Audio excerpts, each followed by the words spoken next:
그러면 바로 강의로 들어가겠습니다. 저는 이제 의대 졸업하고 난 다음에 임상의사를 하기에 좀 내가 적절치 않은 사람이다라고 생각했습니다. 그래서 기초를 전공을 했고요. 학위 끝나자마자 경주로 내려와서 건국대 의대에서 20년 동안 아주 평범한 교수 생활을 하고 있었습니다. 그러다가 3년 전에 어떤 예쁜 아가씨가 저보고 찾아와서 환경운동도 같이 합시다 이렇게 하길래 그 미모에 혹해서 따라갔다가 가보니까 굉장히 좋은 사람들이 많이 모여 있더라고요. 그래서 거기서 말을 많이 했어요. 제가 첫날 그랬더니 의장이 돼버렸어요. 그래서 환경운동 아무것도 모르고 의장이 됐는데 뭘 할까 생각을 하다가 경주에 핵발전소 4개 있으니까, 그리고 방패장이 있고 또 2개 짓고 있고 이런 상황이니까 이걸 벗어날 수는 없다 이렇게 생각을 하고, 발전소 문제를 다룰까 생각을 하다가 이건 너무 큰 상대인 것 같아요. 어쩐지 못 이길 것 같아. 그래서 방패장이 좀 만만하다 이렇게 생각을 한 겁니다. 방패장을 보자 이렇게 하고 1년 동안 방패장에 대해서 조사를 하고 했습니다. 그랬더니 1년 정도 공부하니까 결론이 나더라고요. 경주 방패장은 안전하지가 않습니다. 집안이 굉장히 약하고 5등급이 절반 이상이거든요. 5등급이라는 거는 삽으로 팔 수 있는 걸 얘기해요. 아주 그 안반이 나쁘고 지하수가 많이 흐르는 곳에 있기 때문에 공사가 다 끝나더라도 결국에 물에 잠깁니다. 그리고 금이 가면 그 안에 물이 들어가고 드럼통 안에 물 동시에 들어가고, 그리고 이쪽에 금 가면은 이제 방사능에 오염된 물들이 나오게 돼 있는 그런 상황이에요. 그래서 한 1년 동안 열심히 자료를 모으고 증거들을 모아서 방패장이 위험하다라는 증거를 완전히 다 모았습니다. 이제는 필요 없어요, 더 이상. 그리고 마지막으로 정부의 그 킨스라고 하는 기구가 있어요. 원자력 안전 기술원. 거기다가 대놓고 물어봤어요. 경주 방패장 물에 잠기지 않아요? 그랬더니 잠긴다라고 답이 왔고요. 공문으로. 그 다음에 거기에 금 가면 그 안에 물 들어가지 않아요? 그랬더니 물 들어가요 라고 답이 왔고, 그 다음에 그렇게 되면 이 드럼통 납대 만돼 있으니까 바로 거기에 동시에 물 들어가지 않아요? 그랬더니 그렇다라고 답이 왔고요. 그 다음에 이쪽에 금 하나 더 가면 그 사이에 방사능이 솔솔솔 새지 않아요? 그랬더니 방사능 노출이 예측된다라고 답이 왔어요. 경주 방패장은 방사능이 셉니다. 그걸 정부도 알고 있고 킨스도 알고 있고 나도 알고 있고 방탄국관리공단도 알고 있어요. 그리고 제가 3명의 국회의원한테 일일이 찾아가서 이걸 설명을 했고 다 알아들었어요. 그러니까 적어도 3명의 국회의원들이 알고 있어요. 그런데도 공사는 진행이 됩니다. 저는 그 경험을 하고 이 대한민국을 내가 너무 모르는 게 아니냐 그런 생각을 했어요. 방사능이 다 새는데 정부가 그걸 알고 있는데 공사가 진행이 된다는 것을 저는 지금도 이해가 못하겠어요. 지금도 이해를 못하겠어요. 그래서 하여튼 그리고 이제 그 사실을 국민들에게 알리기만 하면 되겠구나라고 생각을 했는데, 그 후로 2년 동안 알리는데 안 되더라고요. 안 알려져요. 메이저 언론이 다뤄주질 않으니까 알려지질 않아요. 저는 여러 번 얘기했어요. 근데 아무도 그거를 듣지를 못했어요. 그래서 굉장히 의기소침하고 있었습니다. 증거를 모으고 상태를 파악하는 데까지도 어려웠지만 그거는 우찌우찌 해갔는데 알리는 거는 완전히 실패해버렸어요. 그래서 굉장히 의기소침하고 있는 사이에 작년에 후쿠시마 핵사고가 났습니다. 핵사고 나고 난 다음에 저는 정말 깜짝 놀랐습니다. 정말 깜짝 놀랐어요. 그래서 한 달 동안 넋을 잃었던 것 같아요. 텔레비를 멍하니 바라보고 있었어요. 그리고 2달 동안 텔레비를 더 봤습니다. 더 보면서 이제는 좀 생각을 조금 하면서 텔레비를 봤어요. 그때 텔레비를 보면서 했던 생각들, 그런 걸 좀 정리해서 지금 강의를 하고 다니는데요. 다음 보십시오. 정부는 이런 얘기를 했어요. 우리나라 원자로고 이게 후쿠시마 원자로인데 후쿠시마에서 사고가 나니까 우리나라하고는 원자로 구조가 다르기 때문에 저런 일 안 일어난다, 그런 얘기를 했었습니다. 기억나십니까? 예.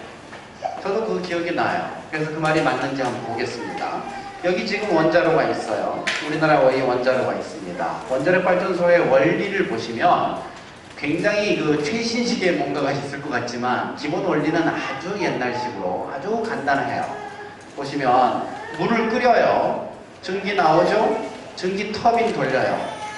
전기 만들고 그 전기물 다시 바닷물로 식히면 물 되죠? 집어넣어요. 또 끓여요. 전기 나와요. 이렇게 돼 있거든요. 그러니까 화력발전소하고 똑같습니다. 물을 끓여서 전기 만들어서 그 전기로 전기 터빈 돌리는 거예요. 전기 터빈이란 거는 300년 전에 영국의 스티븐슨이 개발했던 그 옛날 기술이죠. 그걸로 지금 하는 거예요. 그래서 화력발전하고 똑같은데 연료만 다른 거예요. 화력발전은 주로 석탄을 떼지만 이거는 우라늄을 내는 걸 떼요. 이거는 한 4.5m 정도 되는 그런 파이프가 있어요.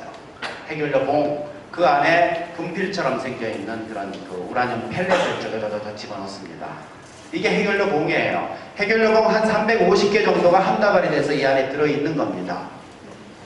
그래서 여기서 열이 나요. 그 열 가지고 물을 끓이는 겁니다. 그런데 이 열이 굉장히 에너지가 많아요.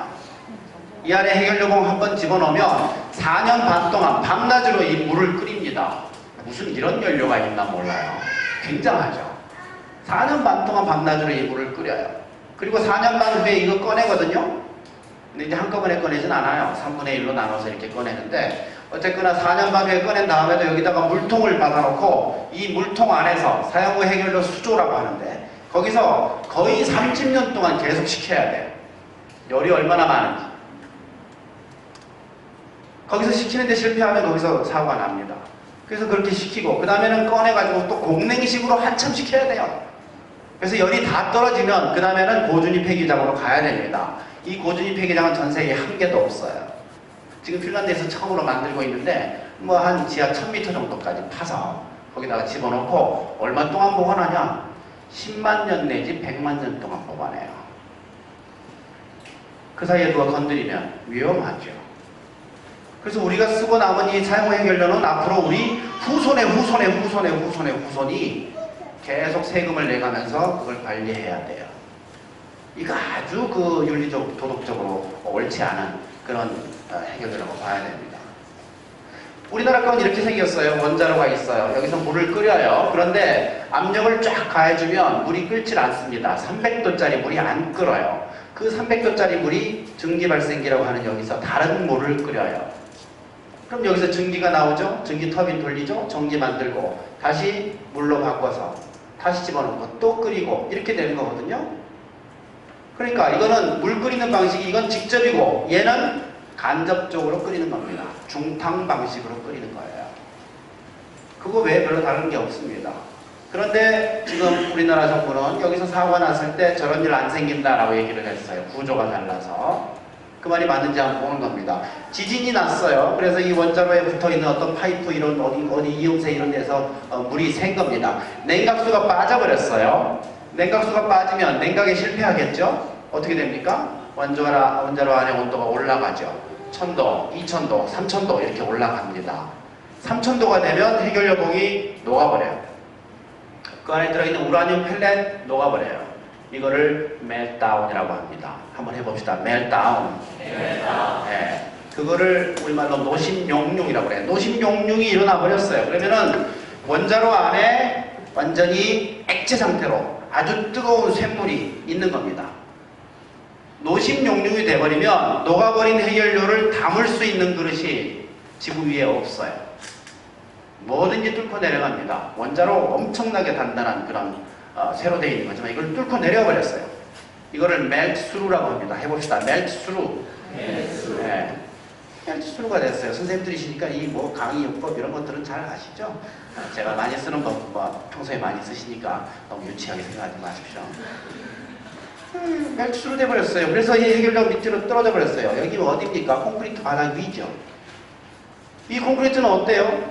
쇠도 녹이는데 콘크리트 못 녹입니까? 녹이죠. 밑으로 내려가죠. 해결료. 어디로 가요?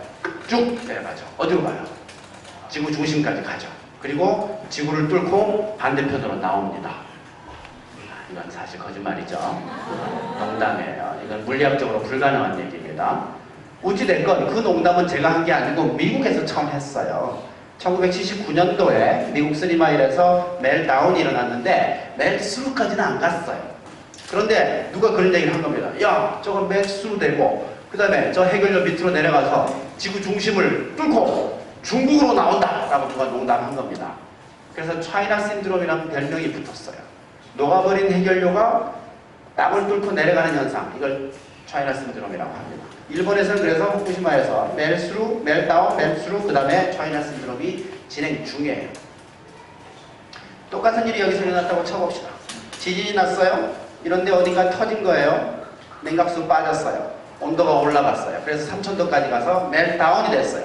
멜스루가 됐어요. 차이나 신드롬이 진행 중이에요. 뭐가 다릅니까? 멜다운이 되고 차이나 신드롬까지 진행이 되는데 뭐가 달라요? 아무런 영향이 없는 겁니다. 물 끓이는 방식이 직접이냐 간접이냐 아무 상관없는 거예요. 이번 핵사고의 중심 사건은 멜다운입니다. 물 끓이는 방식이 직접이냐 간접이냐 아무 상관없는 겁니다. 그러니까 정부가 했던 얘기, 즉 원자로 구조가 달라서 저런 일은 안 생긴다라는 말은 거짓말입니다. 그리고 이 거짓말은 한국 정부가 처음 한 게 아니에요. 30년 전에 일본 정부가 했던 얘기예요. 미국 스리마일에서 그 사고가 나니까 일본 정부가 그 얘기를 했습니다. 아이고 저 중기 발생기도 있고 아니 이거 굉장히 그 원자로 구조가 달라서 우리나라에선 저런 일 안 생긴다라고 얘기를 했었어요. 그 이야기를 젊었을 때 후쿠시마에서 일했던 분이 한국에 와서 강의하는 걸 제가 들었습니다. 그 얘기를 하시더라고요. 30년 전에 했던 일본이 했던 그 거짓말 그대로 지금 한국 정부가 따라하는 겁니다. 다음 보십시오. 지금 현재 후쿠시마 현황을 보면 후쿠시마 1호기, 2호기, 3호기 모두 100% 멜다운이 됐어요. 그리고 3개 다 멜수루가 됐어요. 여기까지 일본 정부가 공식 인정했습니다. 차이나 신드롬은 얘기를 안 해요. 왜? 본 적이 없어요. 증거가 없어요. 그러면 해결료는 어디 갔어요? 땅을 파고 당연히 내려가고 있죠. 본 적이 없는 거예요. 사람 집어넣으면 바로 즉사할 것이고 로봇을 몇 번 집어넣었어요. 즉시 고장나요. 카메라 집어넣으면 바로 타요. 사용 후 해결료, 지금 저 녹아버린 저 해결료 무슨 모양으로 어떤 형태로 얼마나 어디에 있는지 아무도 몰라요. 한 10년 내로 보긴 보게 되겠죠. 보게 될 겁니다. 그리고 사용 후 해결료 수조 하나, 둘, 셋, 넷 다 있는데 얘들은 안 터졌어요. 얘가 터졌어요. 그리고 얘가 터졌어요. 3호기, 4호기. 4호기는 비어져 있었습니다. 정기 점검 중이었어요. 이 안에 들어있는 사용 후 해결료의 양 원자로의 4배 혹은 5배쯤 됩니다. 그러니까 이렇게 터진 거예요. 이거. 그러면 손상된 해결료의 양을 계산해 보면 체르노빌과 비교해 볼 수가 있어요. 체르노빌은 이거 하나 터진 거예요. 3년밖에 안 되기 때문에 사용 후 해결료 없었습니다. 그럼 체르노빌의 몇 배예요? 1배, 2배, 3배, 더하기 4배, 더하기 4배, 3 더하기 4 더하기 4 얼마입니까? 11이에요. 체르노빌 사고의 10배 규모가 지금 사고가 난 겁니다. 근데 그 얘기를 지금 아무도 안 하고 있어요. 저는 전공자도 아니에요. 근데 생각해보니까 이거 외에 다른 방법이 없잖아요. 10배 사고 났잖아요. 얼마나 핵산업계가 거짓말을 많이 하는지 한번 보십시오. 일본에서 저 사고가 났어요. 그런데 체르노빌과 동급인 7등급이다 라는 것을 인정하는데 4달 걸렸어요. 저는 3월 12일 날 알았어요. 이미 13일 날은 2개 터졌죠? 그때 이미 2배구나 생각했어요. 제가 전공도 안 했는데 그렇게 생각했어요. 그럼 뭐예요? 이거 전공한 사람들은 뻔히 아는 거죠, 그거? 몇천 명의 전공자들이 그걸 다 아는 거예요. 제가 알았겠어요, 이걸? 그 많은 사람들이 알고 있으면서 국민들에게 거짓말을 몇 달 동안 해온 겁니다. 그리고 그 거짓말은 지금도 진행이 되고 있어요. 체르노빌과 비슷한 규모라는 얘기를 해요. 아니에요. 10배 규모예요. 5년이나 10년쯤 있다가 일본 정부가 그제서야 인정할지도 모릅니다. 체르노빌보다 훨씬 큰 규모였다라는 얘기를 하게 될지 모르죠. 다음 주십시오. 체르노빌의 10배 규모입니다. 손상된 해결료의 양으로 따지면 체르노빌의 10배 규모입니다. 그리고 그거는 히로시마 원폭의 1000배 내지 3000배 규모입니다. 핵폭탄보다 핵발전소가 원자력이 방사능이 훨씬 많아요. 몇백 배 돼요. 그래서 지금 추정을 제가 지금 1000배 정도로 추정했는데 정확한 데이터는 아닙니다만 다음 보십시오. 일본 오염지도입니다. 전체 보세요. 이건 지금 PNAS라고 하는 과학 잡지예요. 굉장히 유명한 과학 잡지입니다. 여러분 사이언스, 네이처 이런 거 들어보셨죠? 급급되는 잡지예요. 전 세계 5대 과학 잡지 안에 들어가는 겁니다.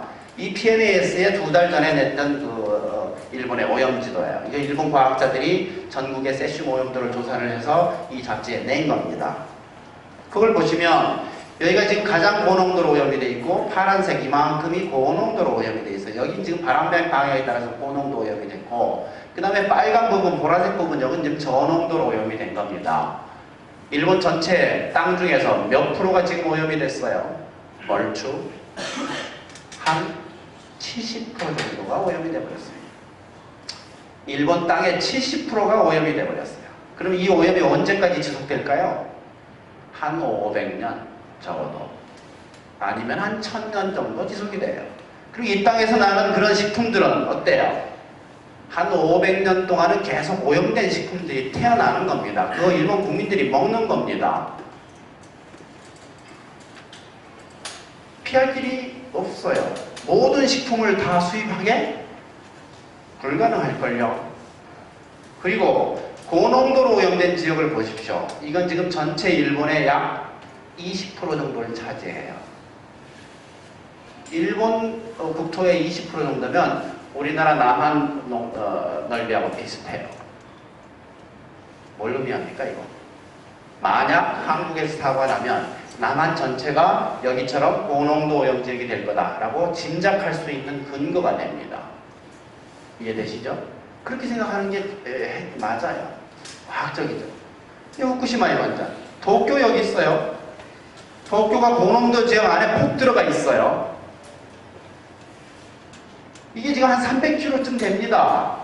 350km 정도 반경으로. 그러니까 남한 전체 넓이하고 얼추 비슷해요. 그리고 인구도 비슷해요. 도쿄가 2천만, 도쿄 주변이 1,500만, 3,500만이에요. 그리고 나머지 농사짓는 지역들 사이에서 한 1,000만 치면 우리나라 남한 정도의 넓이하고 인구가 고농도로 오염이 된 상태입니다. 이 사실도 지금 인정을 잘 안 해요.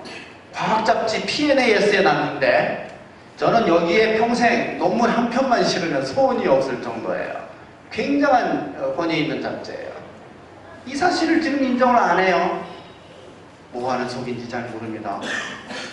그리고 여기서 일어났던 사건들 보십시오. 후쿠시마 일원전에서 후쿠시마에서 쓰나미가 왔어요. 2만 명이 죽었어요.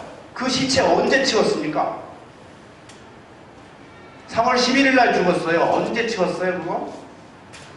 9월달 돼서야 치우기 시작했어요. 그리고 아직 다 못 치웠어요.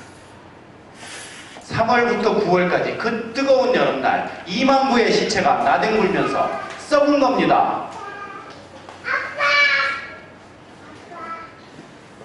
이런 일은요 인류사에서 있어 본 적이 거의 없어요. 방사능에 오염이 되기 때문에 안에 들어가서 시체를 치우질 못했어요.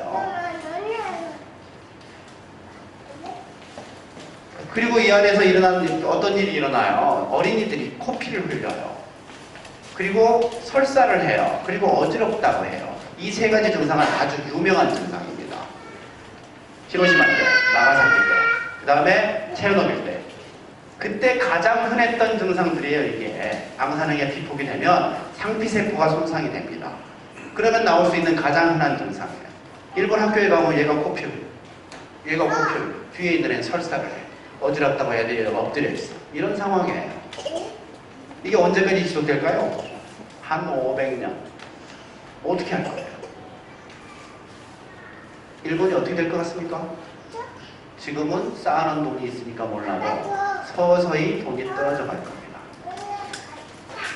경제가 힘들어질 거고 일본 국민들의 건강이 앞으로 한 1000년간은 매우 위험할 거예요. 저는 나라가 부분이 꺾일 거라고 봅니다. 한 번의 핵사고 나라 운명이 꺾일 거라고 생각해요. 장담해요. 20년 후에 보십시다. 한번 보십시오. 그래서 도대체 이 사고의 원인이 뭔지가 굉장히 궁금하더라고요. 저는 한 달 동안 멍청하게 텔레비 봤어요. 4월달 돼서는 이런저런 생각을 했어요. 그 생각 중에 뭐냐면 헥사고의 원인이 뭐냐, 도대체 뭐 때문에 저 일이 생기는 거냐, 저런 비극이 생기는 거냐, 그게 굉장히 궁금하더라고요. 그래서 이런 생각을 했습니다. 1979년도에 처음으로 헥사고가 났어요. 3마일에서. 제가 79학번입니다. 대학 입학할 때. 그리고 제가 졸업할 때 86년도 그때 체르노빌 사고가 났어요. 저는 무슨 그 운명이 있는 것 같아요. 반해운동 하라는. 대학 들어갈 때서, 나올 때서. 그리고 작년에 사고가 났죠. 이 세 사고의 공통점을 발견하면 그게 바로 헥사고의 원인일 거다. 이렇게 생각한 겁니다. 과학적이지 않습니까? 그래서 제가 실험실에서 20년 동안 논문만 쓰고 과학을 전공하는 사람인데 그 정도의 추적을 한 겁니다. 그래서 그 세 사고의 공통점을 찾으려고 노력을 했는데 도대체 모르겠더라고요. 공통점이 별로 없는 것 같아요. 3마일은 단순 노동자 실수고 체르노빌은 과학자들이 실험하다가 그렇게 된 거고 이거는 자연재해란 말이에요. 공통점이 없어요. 그러다가 일주일 정도 머리를 싸맸더니 한 가지 떠올랐습니다. 뭐냐면 이 세 지역에 지명이 4글자로 돼 있어요. 3마일, 체르노빌. 그러니까 인과관계가 전혀 없는 거기 때문에 5분 만에 그 기쁨은 사라지고 다시 고민으로 빠졌죠. 그래서 답을 얻지를 못하고 있을 때 최예용 선생이라고 환경운동을 저보다 훨씬 오래 했던 사람이 있어요. 그분이 대구에 와서 이 슬라이드를 보여주면서 강의를 했어요. 제가 이 슬라이드 보자마자 바로 벌떡 일어났어요. 이게 이거다 바로. 그래서 강의 끝나자마자 바로 당신 이리 내놔, 지도 내놔 해가지고 뺏었어요. 이게 이겁니다. 전 세계 핵발전소 현황이에요. 여기 있는 빨간 글씨들 잘 보이시죠? 이 빨간 글씨 개수가 지금 현재 그 나라에 있는 핵발전소의 개수입니다. 전 세계에서 어디가 제일 많습니까? 어디입니까? 1등? 미국. 몇 개입니까? 104개. 1등이에요. 2등 어디입니까? 프랑스. 몇 개입니까? 58. 3등 어디입니까? 일본. 몇 개입니까? 54. 4등은 러시아 32개죠? 그리고 5등이 어디입니까? 한국 21개죠? 2개 완공됐어요. 그래서 지금 23개입니다. 오케이. 그럼 사고 난 지역을 보세요. 미국에서 제일 먼저 났어요. 여기 있는 3마일이라고 3마일이에요. 거기서 사고 처음 났어요. 전 세계에서 핵발전소 제일 많은 데서 첫 번째로 터졌어요. 그리고 두 번째는 체르노빌이에요. 우크라이나라는 나라인데 그 당시에는 우크라이나가 아니었고 소련이었습니다. 소련을 제가 여기서 더해봤더니 66개였어요. 그 당시에 소련이 2등이었습니다. 전 세계에서. 1등에서 첫 번째 터져, 2등에서 두 번째 터져, 오케이. 3등 여기 제꼈어요. 새치기 당하고 4등이 세 번째로 터졌어요. 어떻습니까? 이거는 인과관계가 있어요? 없어요? 있어요? 없어요? 이거 인과관계 있습니까? 네, 있어요. 여기 보세요. 브라질, 불가리아, 멕시코 이런 나라들 1개, 2개밖에 없는 나라들 원자력 후진국들 많잖아요. 왜 여기선 사고 안 난 겁니까? 기술도 모자랄 텐데. 왜 원자력 선진국에서만 난 겁니까? 이 세 나라의 공통점이 뭐예요? 원자력 발전소 개수 많다. 원자력 선진국이다. 원천기술 보유국이다. 그 다음에 하나 더 있죠. 원자력 수출국이에요. 안 그렇습니까? 이 네 가지 조건을 완비하고 있는 나라가 몇 개 더 있죠? 어디입니까? 한국 또 프랑스죠. 프랑스. 한국, 프랑스가 그 다음 선수예요. 모든 조건 완비했어요. 준비가 끝났습니다. 사고 날 준비. 그렇게 봐야 됩니다. 제가 지금 아무 근거 없이 이런 위험하다는 얘기를 하는 게 아니에요. 근거가 다 있는 겁니다. 핵발전소 개수 많은 데서만 사고 났잖아요. 다음 주십시오. 우리나라 현황입니다. 다 아시겠지만 영광 6개, 울진 6개. 여기가 울진인가요 지금? 월성은 어디입니까? 경주죠. 이거 다 아시겠죠. 그 다음에 고리는 어디예요? 기장군이죠. 그거는 부산광역시에 들어갑니다. 부산과 울산 사이에 있어요. 이렇게 20개가 원래 있었고 8개가 지어지고 있었는데 신울진 2개는 지금 공사 중이에요. 그리고 신월성 2개 중에 하나 완공, 신고리 4개 중에 2개 완공, 그래서 23개가 가동 중, 5개가 공사 중, 내년 말까지 하면 모두 완공될 예정이죠? 그러면 28개 돼요. 핵사고의 위험은 점점 증가합니다. 그리고 12년 후인 2024년이 되면 42개가 됩니다. 그리고 지금 영덕과 삼척에 신규 부지 했죠? 거기까지 꽉 채우면 최종적으로 몇 개 됩니까? 56개 됩니다. 그게 정부의 지금 계획입니다. 56개. 일본보다 2개 많고 프랑스보다 2개 적은 숫자예요. 그게 정부의 계획이에요. 이 정부의 계획 막을 자가 있습니까? 누가 막을 수 있어요? 못 막아요. 정부는 세니까 못 막아요. 그대로 될 겁니다. 다음 보십시오. 핵발전소 밀집도입니다. 이거는 땅 넓이당 핵발전소의 개수예요. 전 세계 1등 어디입니까? 어디예요? 한국이에요. 전 세계 1등 한국. 쭉 더 올라갈 거예요. 2024년 되면. 그래서 독도 1등이 됩니다. 각 학교에 돌아다니다 보면 전교 1등 독도로 하는 놈 있죠? 나타나고. 예. 그 독도 1등이 되는 거예요. 2등은 어디예요? 벨기에예요. 이 벨기에는 탈핵 결정했어요. 발음 한번 합시다. 탈핵. 탈핵. 무슨 뜻입니까? 핵발전소 모두 없애는 걸 탈핵이라고 합니다. 벨기에는 미쳤다고 핵발전소 모두 없애요. 왜 없앴어요? 후쿠시마 핵사고 나는 것을 텔레비로 본 겁니다. 그리고 저 사고가 우리나라에서도 일어날 수 있다라고 생각한 겁니다. 아무리 우리가 조심해도 인간은 완벽하지 않다. 일본을 봐라. 일어날 수 있다. 이렇게 생각한 겁니다. 그래서 핵사고 절대 안 일어나야 되니까 안 일어나는 방법은 핵발전소 없애는 수밖에 없다라고 보는 겁니다. 그래서 탈핵 결정한 거예요. 벨기에 우리보다 원자력 보존도 더 높습니다. 우리는 30%죠. 저기는 50% 넘어요.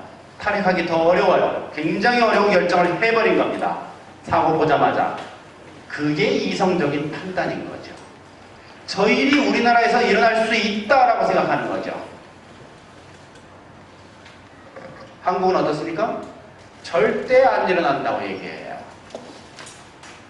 원자로 구조가 다르다고 얘기해요. 대만 지금 3등인데 이것도 역시 탈핵에 거의 가깝게 됐어요. 지금 6개 있는데 6개 모두 없애기로 결정했고 문 닫는 날 다 결정해놨습니다. 그럼 탈핵 아니냐? 대만은 탈핵 아니에요. 2개를 짓고 있어요. 그래서 탈핵이 아닙니다. 그렇지만 반탈핵. 대만. 일본은 어때요? 54개였죠? 4개 터졌죠? 50개 남았죠? 지금 현재 가동되는 건 몇 개입니까? 2개. 48개는 세워놨어요. 왜? 일본 국민들이 반대하니까 세워놨어요. 다음 달 말 되면 빵개돼요. 모두 가동 중지돼요. 그 다음에 어떻게 될지는 잘 몰라요. 일본 국민들은 대부분이 탈핵을 원합니다. 그렇지만 핵산업계 정부도 만만치 않죠. 그 사이에 전쟁이 지금 벌어지고 있어요. 누가 이길지 몰라요. 저는 그러나 궁극적으로 국민이 이길 거다 이렇게 생각합니다. 그래서 일본도 역시 탈핵으로 거의 갈 거다라고 보는 겁니다. 밑으로 쭉 내려올 거고 프랑스도 지금 정권 교체가 지금 기대되고 있어요. 그런데 제1야당이 탈핵은 아니지만 원자로의 중요도를 낮추자, 발전소 개수 줄이자라고 결정한 바가 있기 때문에 얘도 밑으로 내려옵니다. 그러면 모든 나라들이 밑으로 내려와요. 한국만 올라갑니다. 이런 상황이 돼요. 다음 보십시오. 핵사고 확률이에요. 제가 이거는 왜 이걸 계산을 했냐면요. 저는 경제환경운동연합을 하고 있으니까 월성원전에서 가끔 고장나고 사고나고 하면 성명서 발표할 거 아니에요. 성명서 발표하고 나면은 며칠 있다가 한수원 본부장이 나타나요. 본부장이 그렇게 높은 사람인지 몰랐어요, 나는. 본부장이 나타나면 경주 시민들이 특히 그 양남 양북 그 주민들이 쫙 모여요. 수백 명이 그냥 모여요. 엄청난 강당이 큰데 거기에 꽉 모여요. 돌아갈 때 선물이 커요. 그래서 그 본부장이 나와서 이런 얘기합니다. 주민들한테. 월성원전 안전합니다. 저기서 사고 날 확률 100만 분의 1입니다. 이렇게 얘기를 해요. 제가 그 얘기를 3번이나 들었어요. 100만 분의 1의 확률. 저는 동의할 수 없습니다. 100만 분의 1의 확률로 사고가 난다면 전 세계 핵발전소가 100만 개 있어야 돼요. 그리고 그 중에 딱 하나 터졌어야 돼요. 안 그렇습니까? 그게 확률 아니에요? 전 세계 100만 개 있나요? 핵발전소? 아니에요. 442개 있어요. 5개 터졌어요? 아니에요. 6개 터졌어요. 스리마이, 체르노빌, 후쿠시마 4개, 6개 터졌어요. 그럼 뭐예요? 100만 분의 1이 아니고 100만 개 중에 하나가 아니고 80개 중에 하나 터진 겁니다. 인정해야 돼요. 이게 사실이에요. 그래서 핵사고 확률 계산했습니다. 아주 어려워요. 442분의 6. 한 개 있을 때 사고 확률 1.36%입니다. 틀렸습니까? 이거 틀렸다고 시비 거시면 제가 초등학교 4학년 교과서 갖고 올 거예요. 나눗셈. 그리고 한국에 23개 있으니까 한국의 사고 발생 확률 이거 계산해 봤어요. 이거는 어려워요. 수 2 정석에 나와요. 그대로 해봤어요. 27%예요. 한국에서 핵사고 날 확률 27%입니다. 인정할 수 있습니까?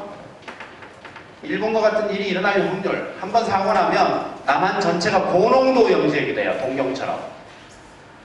그 일이 일어날 확률이에요. 어떻게 해야 됩니까? 그 일이 일어나면? 앞으로 1000년 동안 먹을 것이 오염이 되어 있는데 우리나라가 어떻게 될 것 같아요?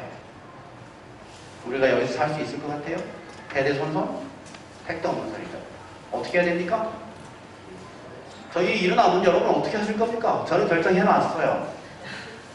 여기 살 수가 없는 곳이니까 안 살아야 돼요. 어떻게 가야 돼요? 이민 가야 돼요. 저는 뜰 겁니다. 하고 나면 바로 예방활동은 열심히 하고 있어요. 열심히 할 거고. 그렇지만 사고 나면 제가 할 일은 없어요. 그때부터는. 땅이 이미 다 오염되어 있는데 어떻게 무슨 일을 해요? 어떤 활동도 무의미해요. 그 후로는. 일본은요. 지금 반핵운동 열심히 하고 있는데 말이 안 돼요. 웃겨요. 그쵸. 사고 나기 전에 해야지. 지금은 일본이 반핵운동을 할 때가 아닙니다. 탈출해야 될 때예요. 방법이 없어요. 한국으로 이제 탈출한 사람들도 있죠? 굉장히 똑똑한 사람들입니다. 판단력이 있는 사람들이에요. 그 수밖에 없어요. 그 일이 일어날 확률 27%인 겁니다. 전 국민이 이민 갈 수 있나요? 똑똑한 여러분 같은 사람들만 이민 가시면 됩니다. 별 수가 없어요. 다음 주십시오. 독일, 스위스, 이탈리아, 벨기에 이 4개 나라가 탈핵 결정했어요. 이 4개 나라 잘 보십시오. 전부 유럽에 있는 나라들이에요. 대만도 꽤 민주주의 하는 나라들은 잘 모르겠는데 하여튼 탈핵 결정했어요. 이건 뭐 때문이겠어요? 텔레비 때문이에요. 후쿠시마 핵사고 터지는 걸 본 거예요. 그리고 저기서 무슨 일이 일어나는지 짐작을 한 겁니다. 그리고 저 일이 우리나라에서 일어날 수 있다라고 생각한 겁니다. 그런 나라가 지금 탈핵 결정한 거예요. 그런데 보세요. 중국, 영국, 러시아 이런 나라들은 제스처만 취해요. 신규 안 한다. 수명 연장 안 한다. 이게 무슨 탈핵입니까?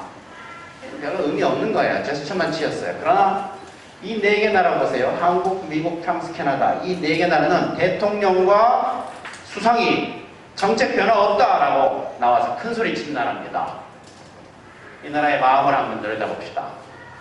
한국, 미국, 프랑스, 캐나다 핵사고 났어요. 전 국민이 그 터지는 걸 봤어요. 자, 이걸 보고 어느 나라는 저 일이 우리나라에서 일어날 수 있다라고 생각하고 어렵지만 탈핵으로 가자라고 결정했는데 이 4개 나라는 어떤 얘기를 하고 있어요? 저 일은 우리나라에서 절대로 안 일어난다. 안전성은 더 보완하고 노력하면 완벽하게 갖출 수 있다. 이렇게 생각하는 겁니다. 우리나라는 지진 절대로 안 일어난다. 일본과 다르다. 이렇게 생각하는 거예요. 저는 이걸 기술적 오만이라고 생각합니다. 어떻게 인간이 완벽하게 할 수 있어요? 무슨 인간이 완벽할 수가 있어요? 이건 오만이에요. 일본이 그 기술적 오만의 정점에 있던 나라입니다. 전 세계에서 자기들이 가장 안전하게 원전을 관리하고 있다. 이렇게 떠들고 다녔고 다른 나라들도 얼추 인정해주고 있었어요. 자기들보다 좀 나으니까 인정해주고 있었어요. 그리고 미국에서 쓰리마일을 사고 났을 때도 저런 일 절대로 안 일어난다. 왜? 원자로 구조가 다르니까. 이렇게 얘기를 했었어요. 후쿠시마도요. 사실은 해비수면보다 20m 위에 있었습니다. 자리가. 근데 10m짜리 이상 되는 쓰나미는 오지 않아. 절대 오지 않아. 10m 깎은 거예요. 깎고 10m 위에다가 세운 겁니다. 그러다가 17m짜리 왔죠. 인간이 자연에 대해서 모두 알고 있다고 생각하는 거예요. 완벽하게 알고 있다. 절대 일어나지 않는다. 이렇게 생각했다.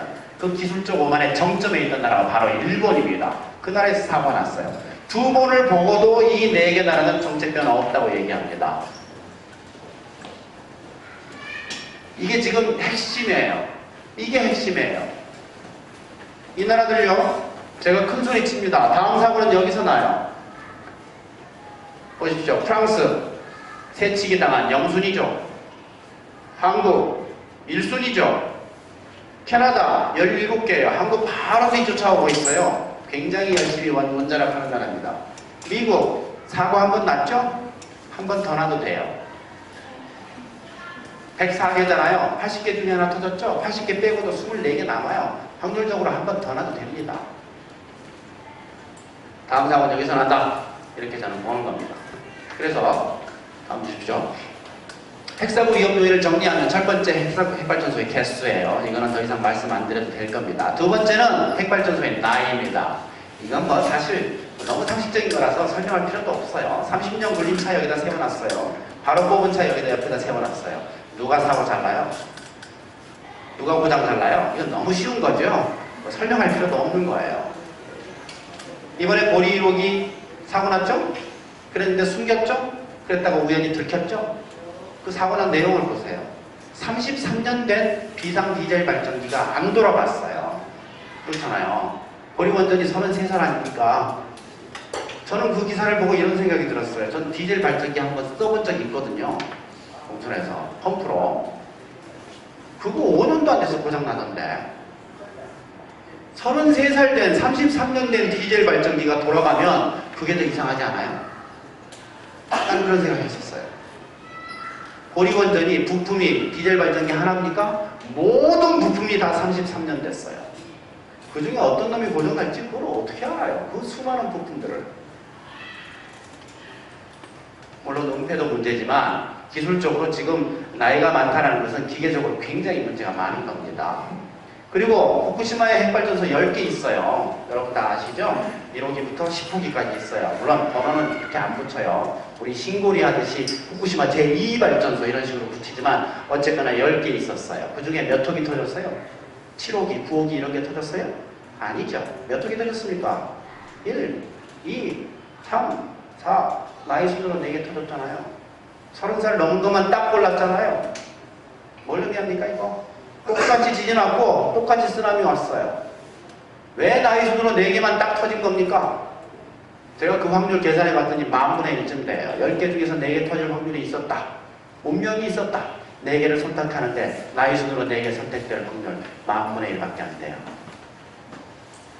다른 요인이 있는 겁니다. 오래된 것일수록 사고날 확률, 고장날 확률이 큰 거죠. 너무나 당연한 거고 너무나 깨끗한 데이터예요. 우리나라에도 노후원 원전이 있죠?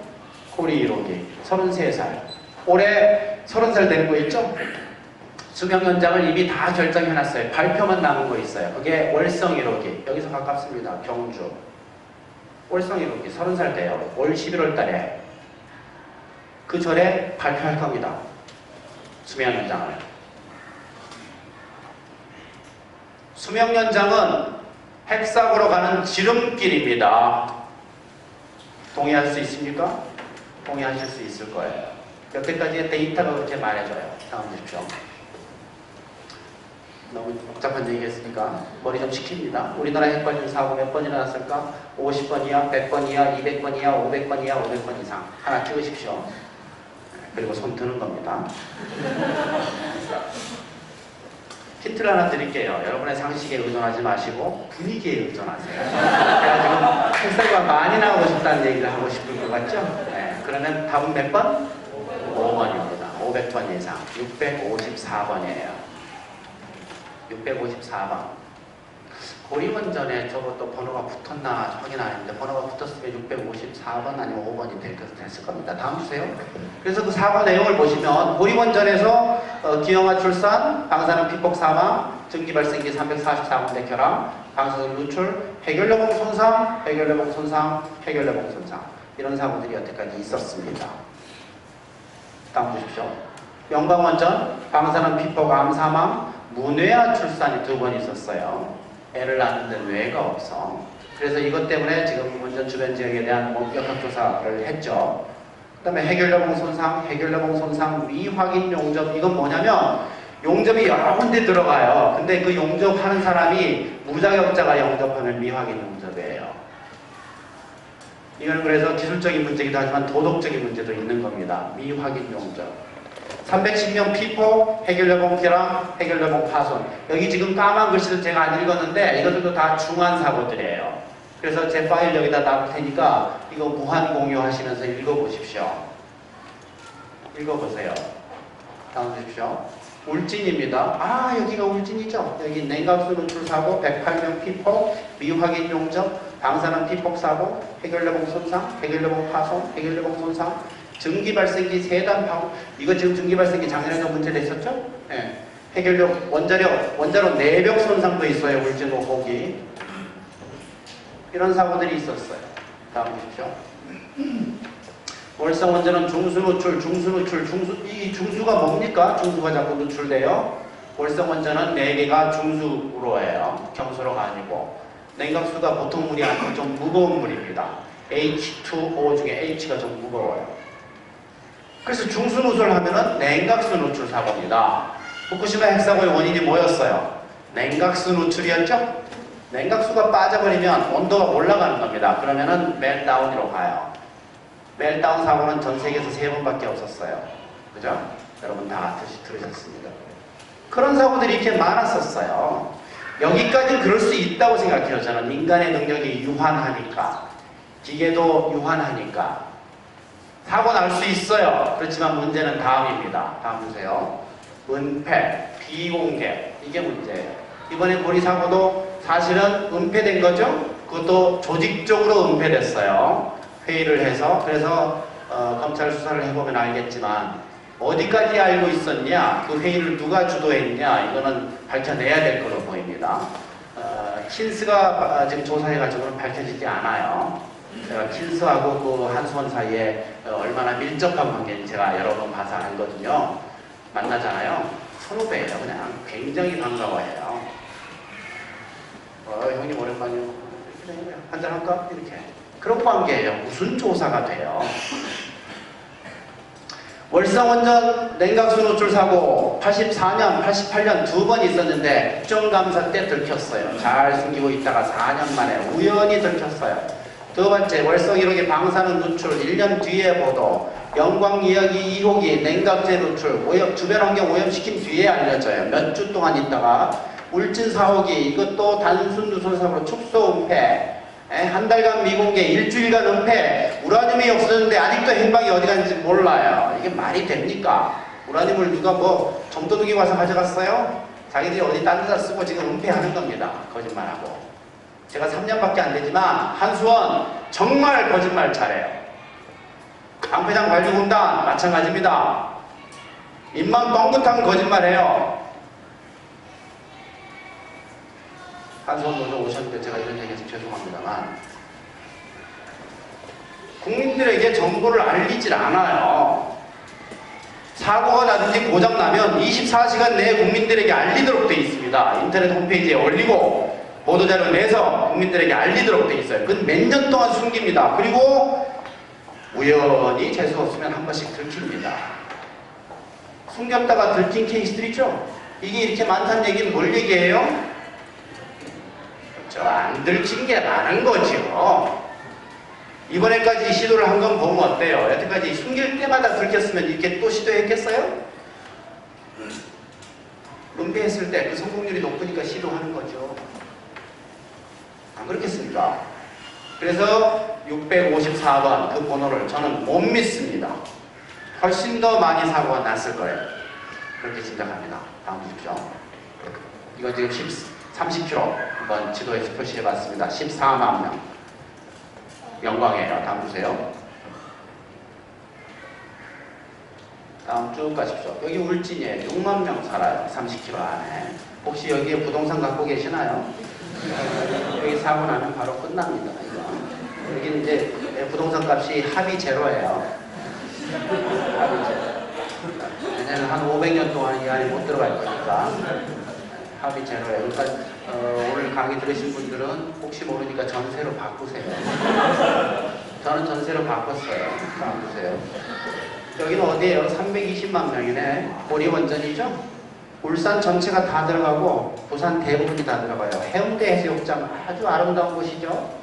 여기가 폭 들어갑니다. 여기 사고 나면 이만큼 320만 명이 밖에 나와 살아야 돼요.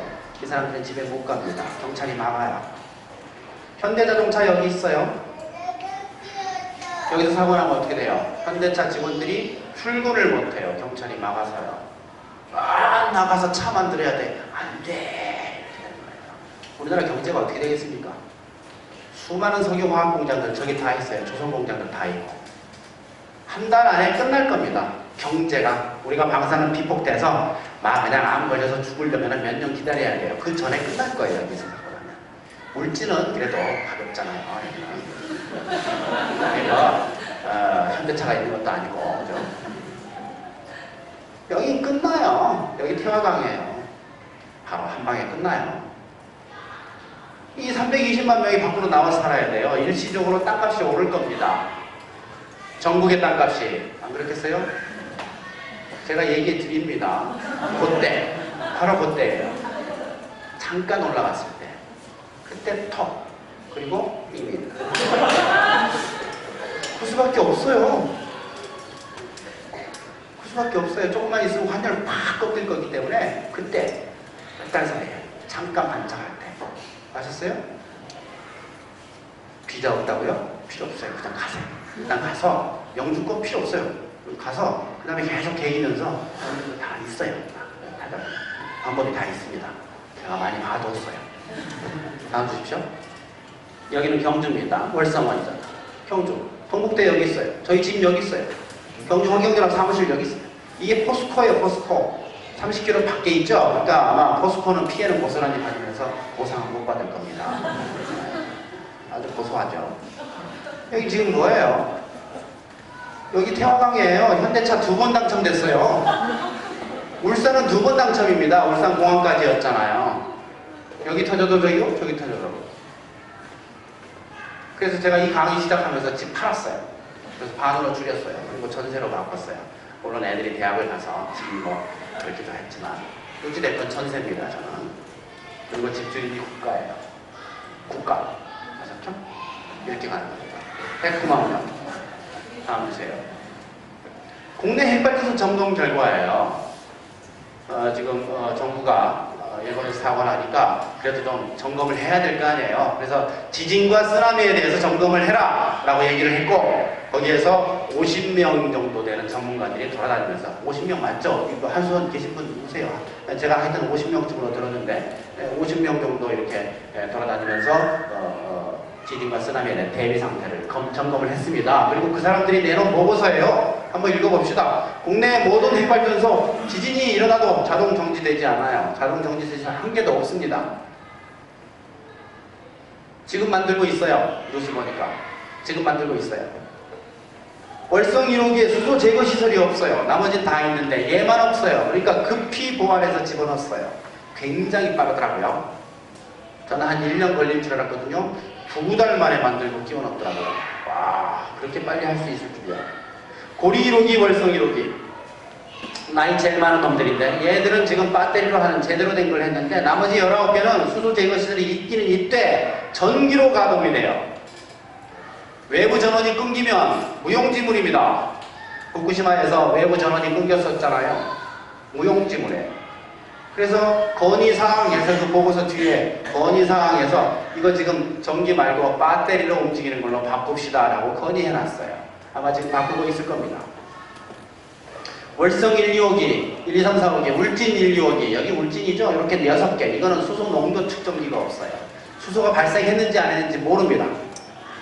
수소 제거기를 틀어야 될지 말아야 될지 몰라요. 그게 6개예요. 나머지 15개는 있어요. 얘들만 없어요. 우리 1, 2, 3, 4호기 해수면보다 6m 높아요. 7m짜리 쓰나미 오면 덮입니다. 자, 그러면 여러분은 지금 그 사이에 났던 핵사고들을 한번 보셨고 지진과 쓰나미에 대한 대비 상태를 보셨어요. 원자력 발전소를 위험에 빠뜨리는 요인들은 굉장히 많습니다. 그 중에서 지진에 대한 대비 상태가 이 꼴이에요. 그러면 다른 요인들, 위험 요인에 대한 대비 상태도 이 정도 수준일 거라고 봐야죠. 그렇지 않겠어요? 그렇게 봐야 됩니다. 자, 그러면 속을 좀 들여다보셨어요. 어때요? 100만 분의 1의 확률로, 즉 거의 절대로 사고가 안 나게 생겼나요? 아니면 여태까지처럼 한 80개 중에 하나 터지게 생겼습니까? 어떻게 생각하세요? 혹시 여태까지 사고 안 난 게 정말 천만다행이다, 혹시 그런 생각 안 드십니까?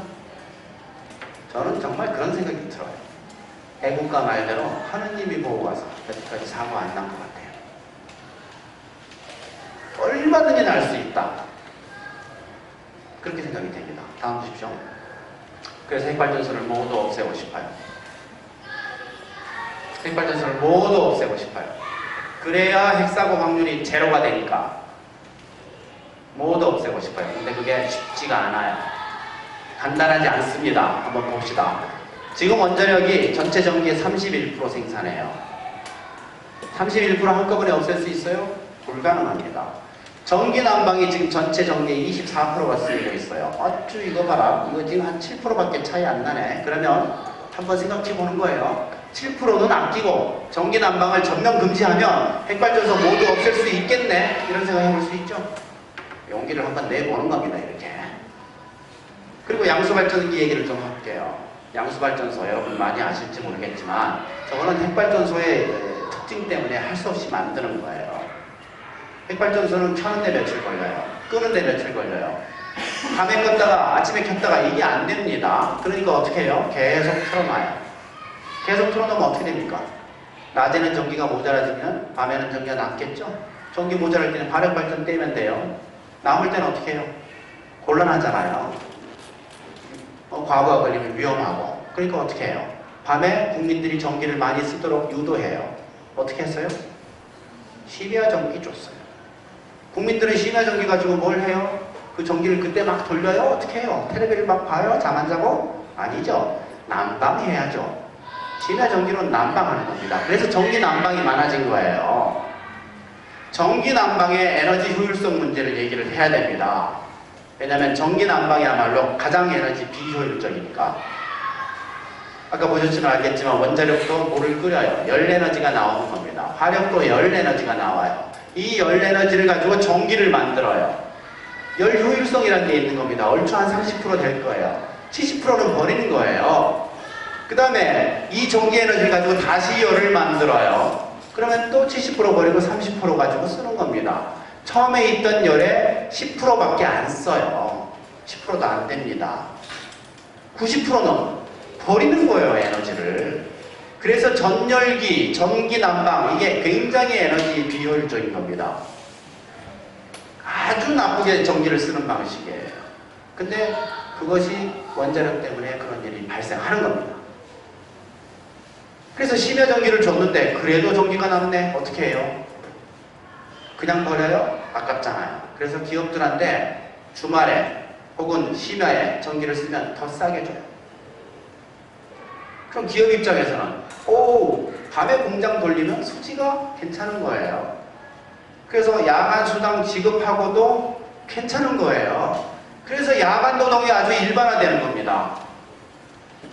야간 노동이 경주에 있는 그 자동차 부품 공장들 많은데 제가 알기로는 모두 야간 노동을 해요. 24시간 돌아가요. 노동자들이 낮에 일주일, 밤에 일주일 이렇게 자는 겁니다. 낮에 일주일, 밤에 일주일 이렇게 쭉 이렇게 십수년을 이렇게 가는 거예요. 20년 이렇게 가는 겁니다.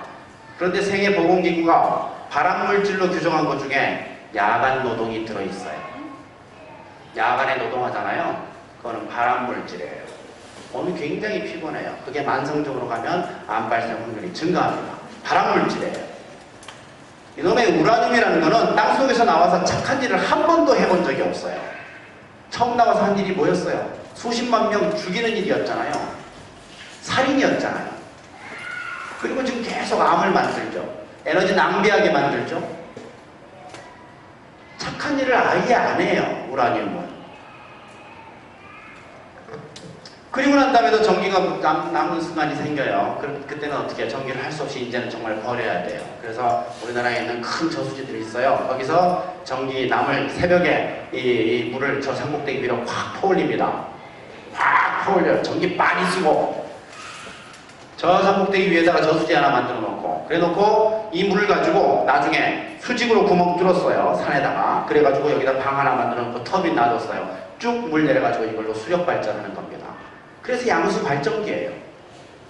양수 발전기는 만드는 것 자체가 굉장히 자연 파괴적이에요. 산 이렇게 있으면 거기다 수직으로 구멍 뚫어서 여기다 방 만들어서 터빈 돌리는데 그런데 이게 하나 만드는데 1조 원 들어요. 우리나라에 15개 있어요. 15조 들었어요. 핵발전소 4개 지을 돈이에요. 여기서 나온 전기의 양 재작년에 제가 찾아보니까 핵발전소 1개의 1%. 엄청난 돈을 낭비합니다. 4개 지을 돈으로 1개의 1%, 400분의 1밖에 안 돌리는 거예요. 양수발전소. 근데 꼭 있어야 돼요. 핵발전소가 있으면. 짭으로 따라갑니다. 핵발전소의 그림자. 당연히 이건 핵발전 원가에 들어가야 되겠죠? 그렇지만 이건 핵발전 원가에 안 들어가요. 왜? 핵발전 원가가 싸야 되니까 이런 걸 제외하는 겁니다.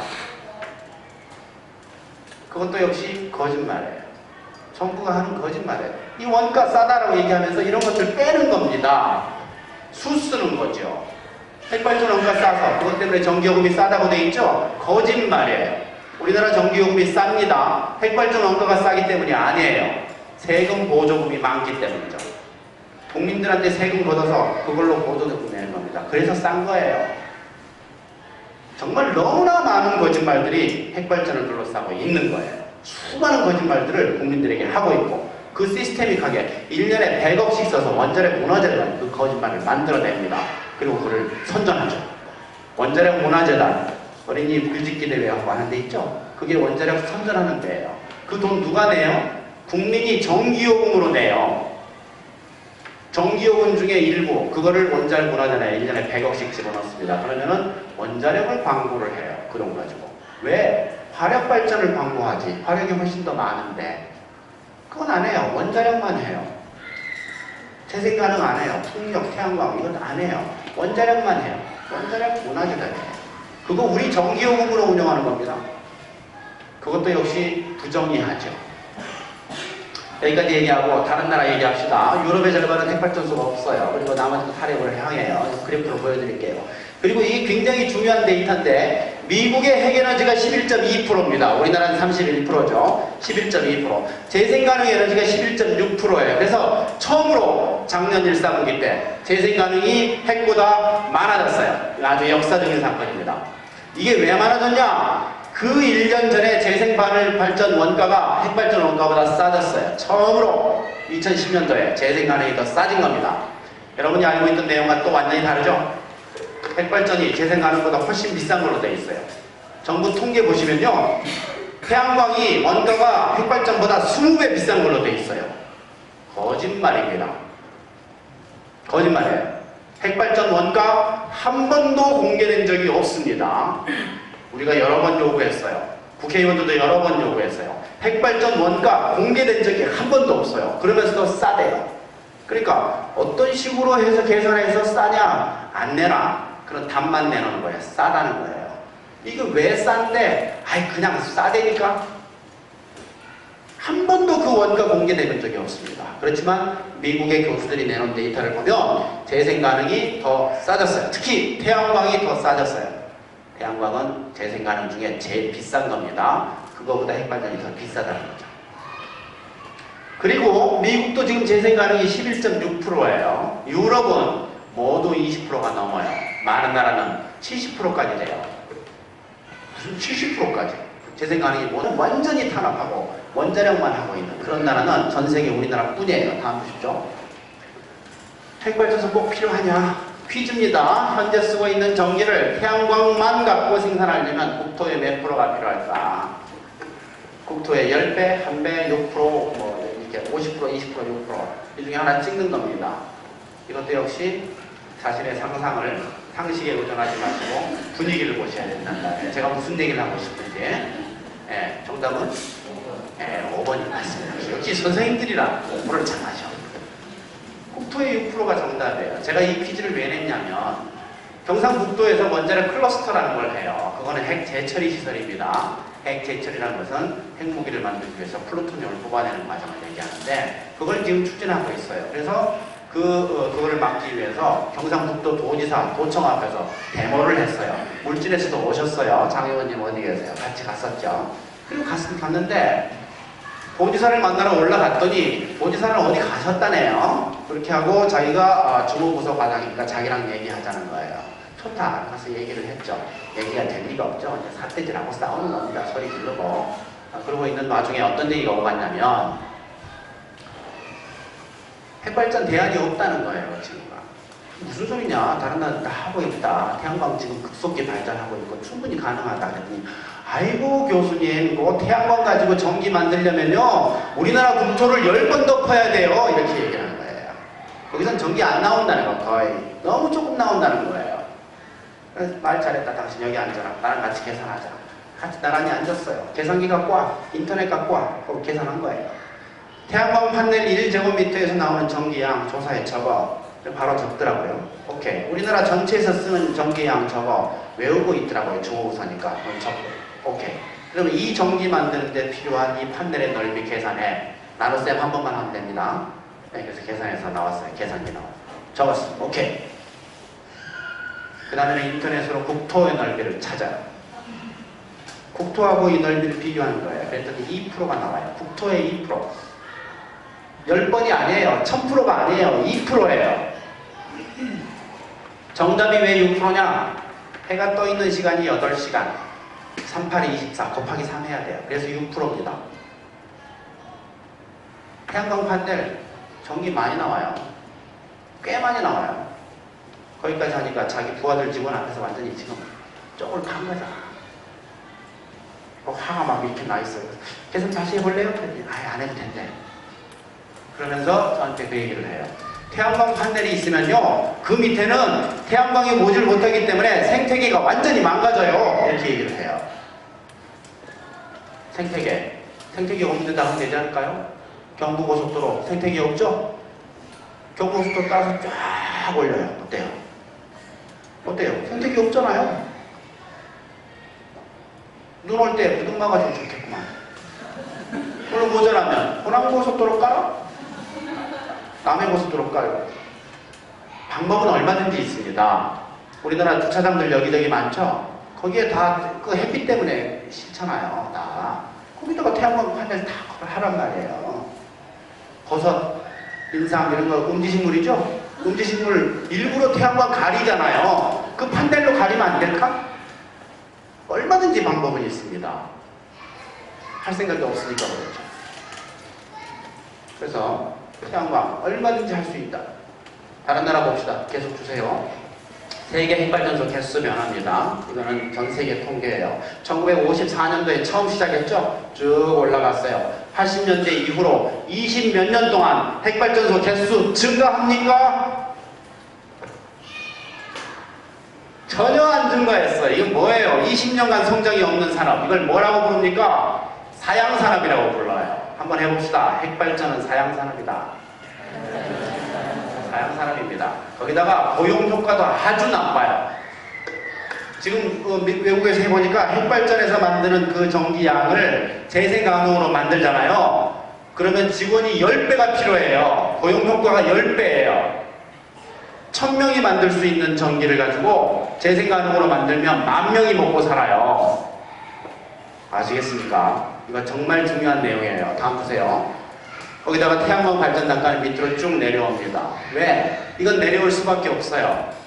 물론 기술 개발도 되죠. 그렇지만 이 구조가 원래 이럴 수밖에 없어요. 처음에 설치만 해놓고 그 다음에 돈이 안 들잖아요. 재료비 들어요? 우라늄 어디서 수입해 와야 돼요? 석유 가져와야 돼요. 이건 그냥 태양광 그냥 주는 거예요. 공짜예요. 그래서 녹색당 후보, 박혜림 후보 말고 다른 분 부산에 한 분 계시는데 그분이 캐치프레이즈가 이거예요. 태양은 고지서를 보내지 않는다. 멋있죠? 나 그분 됐으면 좋겠어요. 두 사람 다 됐으면 좋겠어요. 고지서가 없어요. 공짜예요. 그러니까 어때요? 처음에만 돈이 많이 들고 시간이 갈수록 평균 단가는 밑으로 내려가죠. 시간이 갈수록 평균 단가가 내려갈 수밖에 없는 게 태양광입니다. 다음 보세요.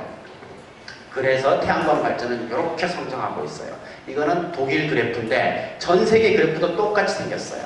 1년에 50% 성장합니다. 재작년에는 70% 성장했어요. 이런 산업이 역사상 있어본 적이 없어요. 무슨 인터넷, 컴퓨터, 그거 전부 다 급성장한다는 게 전 세계적으로 10%씩 20%씩 성장합니다. 50% 성장하는 사람은 없었어요. 있어본 적이 없어요. 태양광이 지금 그렇게 성장하고 있어요. 이게 지금 경제성이 없는데 이렇게 성장시키겠어요? 누구 바보예요? 독일이? 다음 보십시오. 이게 지금 태양광 발전 단가 밑으로 내려와요. 뉴클리어 위로 올라가요. 1910년도에 크로스했습니다. 이게 역사적인 교차점을 지난 겁니다. 이 그래프 누가 만들었냐? 미국의 듀크 대학 교수들이 만들었어요. 듀크 대학 굉장히 유명한 대학입니다. 의과대학으로 치면 전 세계 5등 안에 무조건 들어가요.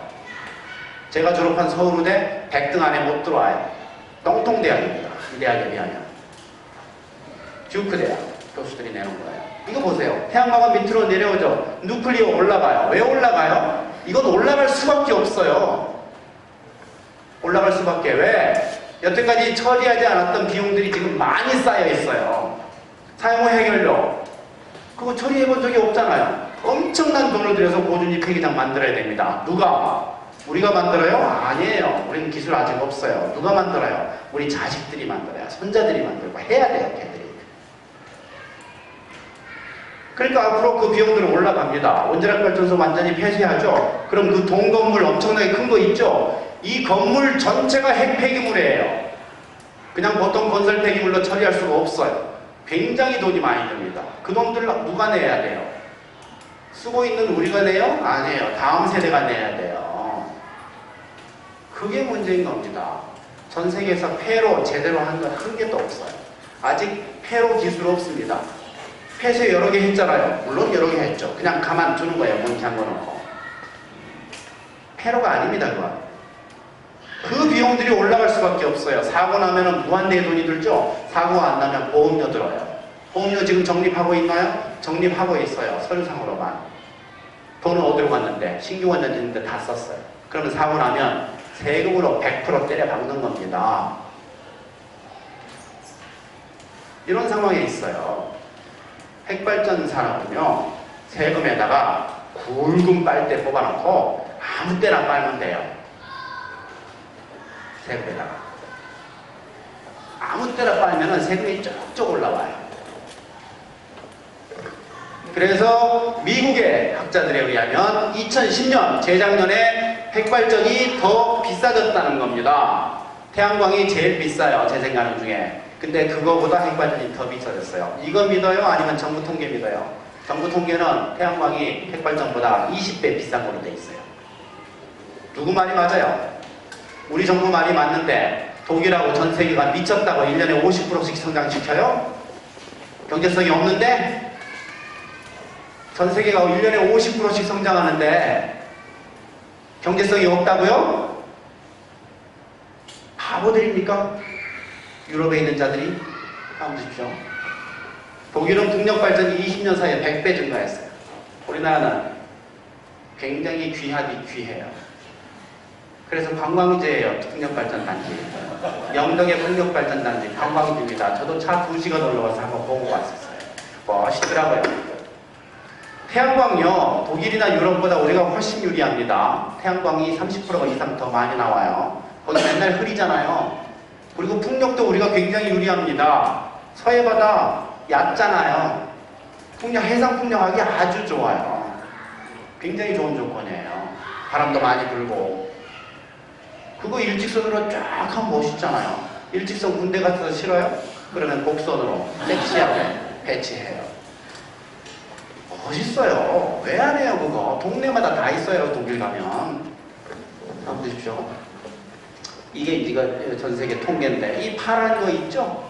이게 풍력입니다. 이게 마치 이렇게 올라가니까 누계처럼 보이죠? 누계가 아니에요. 연도별로 신설된 겁니다.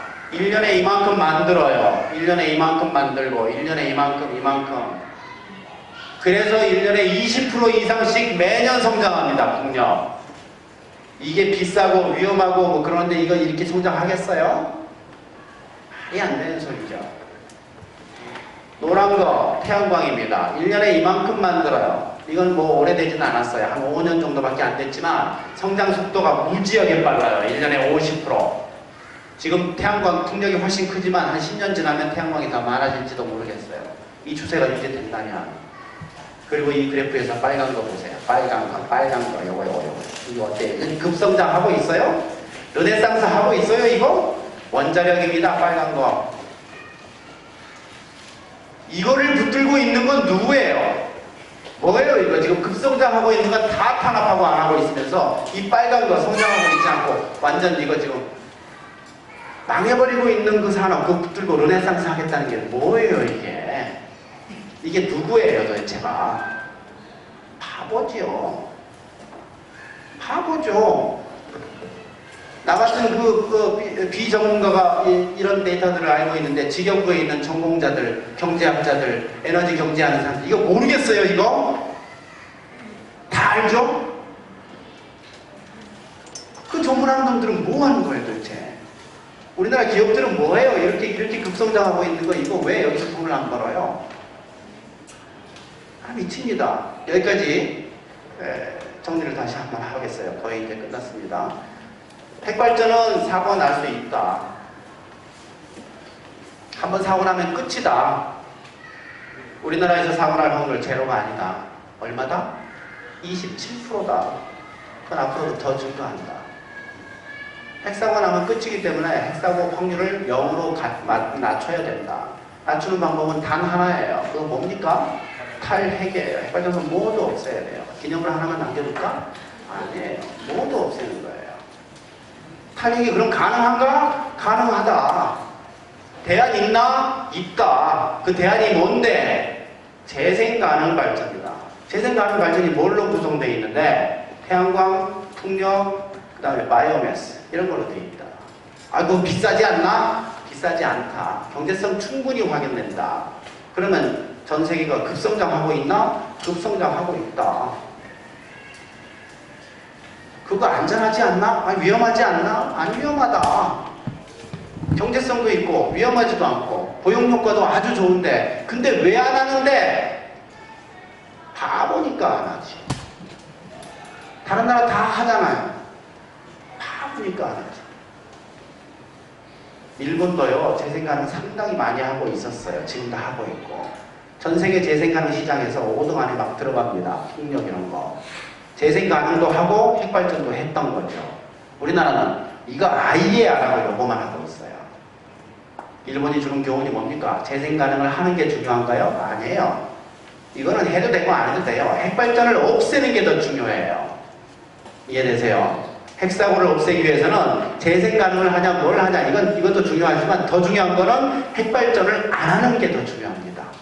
일본이 그걸 가르쳐주고 있어요. 빨리 배워야 됩니다. 여기까지 결론하고 그 다음에 의학적인 얘기 조금만 붙이겠습니다. 다음 주십시오.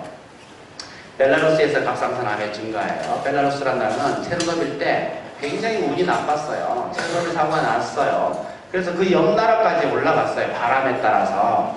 그래서 벨라루스 상공에 방사능이 제일 농도가 높았을 때 그때 비가 왔어요. 그래서 그 낙진이 그냥 거기 떨어진 겁니다. 그래서 국토가 그냥 오염이 쫙 돼버렸죠. 근데 저는 벨라루스에서 일어나는 일이 일본에서 그대로 일어날 거다 이렇게 생각을 하죠. 더 많이 일어날 거다. 왜? 손상된 해결료의 양이 10배니까 벨라루스보다 더 심각할 거다라고 저는 생각하는 거예요. 근거 있습니까? 근거 있어요. 저는 그렇게 생각해요. 손상된 해결료의 양이 100배인데 10배인데 뭘.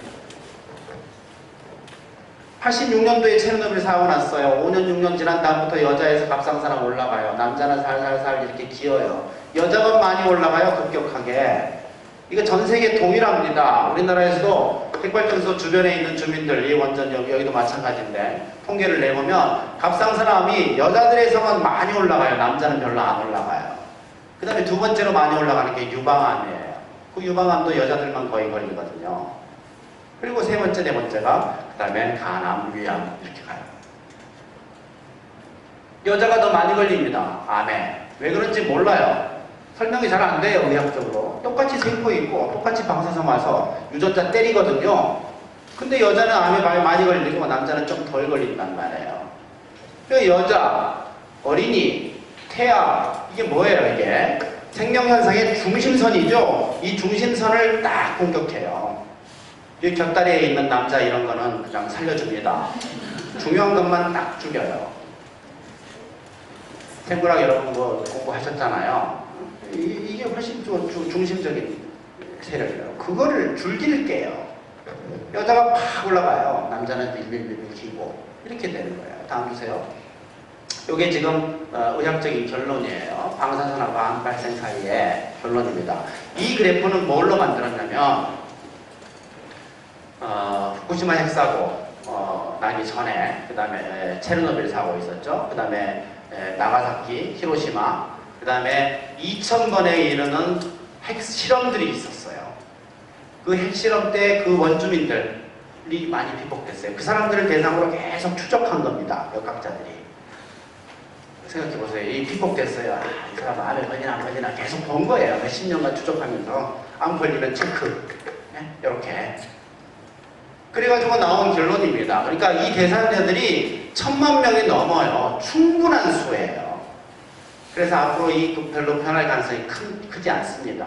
그게 바로 이 그래프예요. 이걸 보시면 그래서 이 그래프는 세계보건기구가 인정을 하고 있고요. 그 다음에 IAEA가 인정을 해요. 핵산업계의 대부죠. 전 세계.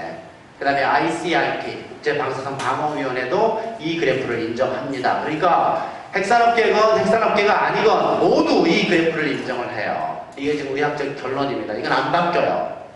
이걸 설명해 드리겠습니다. X축은 도우즈라고 되어 있죠. 이건 피폭량이에요. Y축은 암 발생이에요. 그래서 피폭량하고 암 발생 사이의 관계인데 그게 직선으로 나옵니다. 원점을 지나는 직선. Y는 AX 그래프가 나와요. 여기서 이렇게 기울기가 높기도 하고 낮기도 하거든요. 기울기가 높은 암들은 아까 말씀드린 갑상선암, 유방암이 기울기가 높아요. 같이 피폭이 되더라도 많이 올라가요. 근데 다른 암들은 좀 낮아요. 이해되시죠? 그래서 암 종류에 따라서 기울기만 다를 뿐 모두 Y는 AX 직선 그래프가 나온단 말이죠. 그래서 여러분 한번 따라해 보십시오. 피폭량과 암 발생은 비례한다. 이게 의학적인 결론입니다. 피폭량과 암 발생은 비례해요. 그래서 Y는 AX 그래프가 나와요. 많이 피폭되면 암 발생이 많아져요. 적게 피폭되면 암 발생이 적게 증가해요. 적당히 피폭되면 어때요? 적당히 증가해요. 극미량 피폭되면 어때요? 극미량 증가해요. 이해되시죠? 그게 바로 피폭량과 암 발생과의 관계입니다. 그런데 기준치에 따라서 안전하다 이런 말을 여러 번 해요. 무슨 말이에요 이거? 기준치가 여기 있다고 칩시다. 기준치 0 아니잖아요. 무슨 숫자 있잖아요. 여기라고 칩시다. 여기 기준치 안전해요 이거? 안전하지 않죠? 너무 높아요? 낮출까요? 여기 어때요? 기준치. 여기 이 정도면 어때요? 얼마 안 되네. 안전해요? 안전하지 않아요. 이만큼 암 발생이 증가하잖아요. 더 낮췄어요. 이만큼 증가해요. 이거 어때요? 이거 안전해요? 안 안전해요. 어디가 안전해요? 원점이 안전합니다. 원점. 이게 암 발생이 증가하지가 않아요. 그러니까 이렇게 얘기할 수 있어요. 피폭량과 암 발생은 비례한다. 이렇게 얘기할 수도 있고 어디에도 안전한 방사능은 없다. 이렇게 얘기할 수도 있어요. 그리고 기준치와 안전은 전혀 상관이 없다. 이렇게 얘기할 수도 있어요.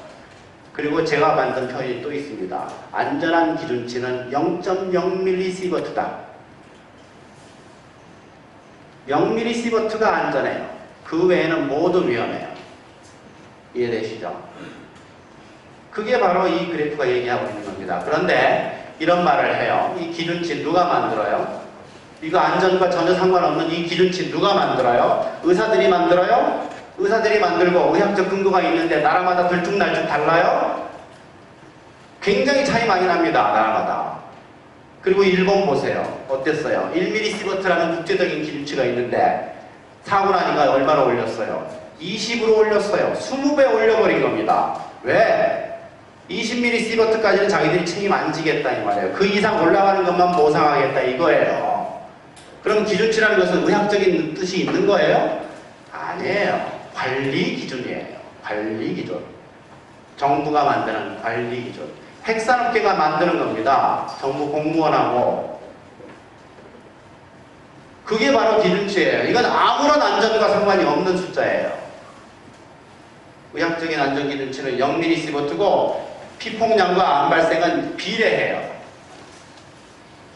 아시겠습니까? 이게 결론이에요. 이거를 여기에 도전하는 모든 말은 다 사이비 이론입니다. 즉 기준치에 따라서 안전하다. 이건 틀린 말이고 사이비 이론이에요. 자, 이 얘기를 마지막으로 합시다. 어떤 사람이 텔레비에 나와서 이렇게 얘기를 했어요. 기준치에 따라서 안전하다. 그래서 국민들은 그 말을 얼추 믿었어요. 약간 의심은 되지만 얼추 믿은 바람에 어떻게 됐어요? 웬만하면 기준치 이하니까 안심하고 피폭이 되기 시작했어요. 지금 우리나라 먹는 음식에서의 세션 기준치 킬로그램당 370베크렐입니다. 370베크렐. 그 이상 넘어갈 수가 없어요. 너무 높거든요. 너무 높아요. 일본에서도 370베크렐짜리 없어요. 그 정도로 높아요. 근데 지금 제가 이거 피폭 측정기 산 거 아시죠? 모금해가지고 산 거 아시죠? 아마 여러분 중에도 모금해 주신 분 계실지 모르겠는데 고맙습니다. 어쨌거나 모금을 해서 측정기를 사서 추정해보니까 명태에서 나와요. 세슘이 일본산 생태에서 나왔어요. 제가 재봤더니 500크렐 나왔어요. 그러면 기준치의 1%밖에 안 되죠? 그러니까 안전하죠? 안심하고 먹는 거예요. 우리나라는 지금 정부가 370베크렐 이하면 유통시킵니다. 유통이 안 되고 걸러져서 거꾸로 빠꾸된 게 한 개도 없어요. 370베크렐 이상 나올 수가 없어요. 너무 높아요, 기준치가. 일본은요, 사고 난 다음에 370을 500으로 올렸어요. 그랬다가 아무리 재봐도 이거 너무 높거든. 나오질 않아요, 500베크렐. 그러니까 요즘 무슨 얘기하는 줄 아십니까? 기준치 100으로 낮추자. 이렇게 얘기하고 있어요. 일본 정부가 100으로 낮추면 한국도 슬그머니 낮추겠죠? 100도 너무 높아요. 먹는 거에는 방사능 없어야 됩니다. 왜? 피폭량과 암 발생은 비례하니까 먹는 거에는 없어야 돼요. 근데 그 사이에 제가 재보니까 대부분 없어요. 여태까지 나왔던 거 많이 된 건 아니지만 일본산 명태에서만 나왔던 거죠. 딴 데서는 안 나왔었습니다. 앞으로 계속 재면 나오겠죠. 어디선가 또 나오면 말씀드리겠습니다. 어찌됐건 피폭량은 늘리면 안 돼요. 병원에서 쬐는 것도 마찬가지고 병원에서 쬐는 것도 마찬가지입니다. CT 그거 굉장히 방사능 맞습니다. 꼭 필요할 때만 찍어야 돼요.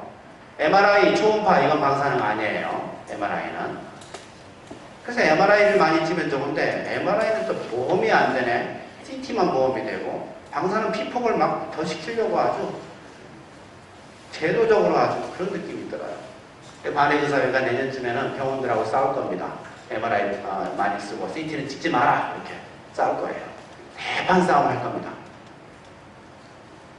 어쨌거나 병원에서 찍은 거 뭐 사느냐 하여튼 무조건 먹을 거로 들어온 무조건 외부 피폭 내부 피폭 상관없어요. 방사능 피폭되면 안 돼요.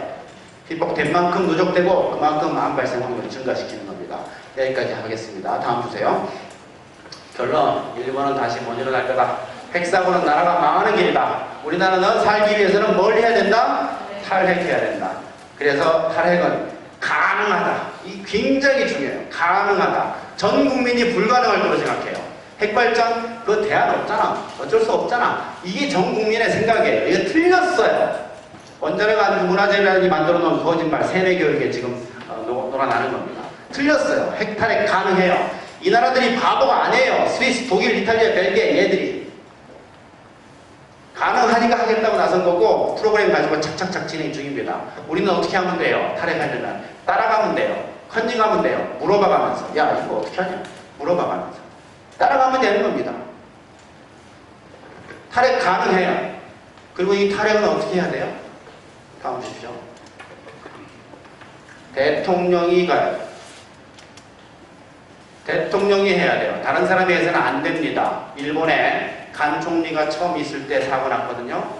처음에는 평소에 하던 얘기를 쭉 했어요. 그랬는데 2달, 3달 지난 다음부터 이 간 총리가 핵발전 위험하다 이런 얘기를 하기 시작했고 탈핵으로 가야 된다 이런 얘기를 하기 시작해요. 그래서 위험하네라고 생각했는데 한 달 만에 잘리더라고. 수상을 잘라버려요. 핵산업계 얼마나 센지. 굉장히 셉니다. 우리나라에서 그런 국무총리 뭐 이런 사람들이 할 수 있을 것 같아요? 불가능해요. 탈핵하려면 대통령이 해야 됩니다. 강력하게. 그래서 이번 11월 달에 대통령, 탈핵 대통령을 만들어야 돼요. 반드시 만들어야 돼요. 그러려면 총선 때 이미 중요한 의제가 돼야 돼요. 그래서 지금 공동행동이라고 한 50개쯤 되는 시민단체들이 전부 모였죠? 그래가지고 각 당에다가 당신들 핵에 대한 정책이 뭐냐고 계속 물어보고 있어요. 그랬더니 질문에 대한 답 이렇게 나옵니다. 녹색당, 통합진보당, 진보신당 요 3개 당은 탈핵으로 결정했어요. 착한 당이에요. 특히 녹색당은 탈핵이 제1의 정책이에요. 제1의 정책. 비례대표 1번이 반핵운동가예요. 그리고 나머지들도 5등 안에 듭니다. 5등 안에. 통합진보당도 반핵운동가 5번에 집어넣었어요. 믿을만 합니다. 이 3개. 그러면 지금 현재 정권을 갖고 있는 무슨 나라, 새누리당, 그 당은 뭐 정책 변화 없는 거고, 오늘 보니까 비례대표 1번을 핵산업계로 넣어놨더라고요. 원자력 연구원에 있는 사람 비례대표 1번으로 딱 넣어놨대. 이거 지금 선전포고 하는 거죠. 우리는 잔핵이다, 책으로 간다 라는 걸 지금 포고하는 겁니다. 비례대표 1번으로 넣어놨어요. 문제는 이 민주당인데 민주당의 태도가 굉장히 모호해요. 지금 물어보면 당론이 이렇습니다. 원점 재검토 이렇게 돼 있어요. 원점 재검토. 이걸 어떻게 해석해야 될지 모르겠어요. 그런데 민주당을 제끼면서 이 3당만 가지고 대통령이 나올 가능성이 없잖아요. 어떻게 해야 됩니까? 어떻게 해야 돼요? 이걸 지금 설득을 해야 되는데 민주당이 지금 원점 재검토 이렇게 해요. 이게 무슨 말이에요? 제가 한참 생각을 했는데 어떤 사람이 담배를 펴요. 담배 끊을 거니? 필 거니? 원점 재검토. 그게 무슨 말입니까 이게? 피겠단 말이에요? 안 피겠단 말이에요? 선택권을 자기들이 갖고 무엇을 선택하든지 간에 너희들 비난하지 말아줘 이 말이죠. 내가 고삐를 쥐고 내 마음대로 결정할게 이 말이죠. 그래서 제 생각은 그렇습니다. 요번에 총선 때는 이걸 좀 물을 매기는 게 낫지 않냐. 이거를 이렇게만 찍는 거예요. 착한 당만. 총선 끝난 다음에 분석을 하겠지. 왜 이렇게 당이 적게 나왔냐. 탈핵 때문이었다. 그러면 당론 바꿀 거 아니에요. 그때. 당론 바꾸면 그때 찍어주는 거예요. 대통령으로 딱. 어때요? 이길 말고는 지금 방법이 없는 것 같아요. 이길 말고. 올해 탈핵으로 가야 됩니다. 올해 탈핵 대통령 나와야 됩니다. 이번에 실패하면 5년 뒤로 가야 돼요. 제가 지금 52회예요. 탈핵 결정하고 난 다음에 하나씩 끊는데 20년, 30년 걸려요. 82회 끝냈으면 좋겠어요. 제 숙제를. 마지막 핵발전소 끄는 거 보고 죽고 싶어요. 87세까지 살기 싫어요.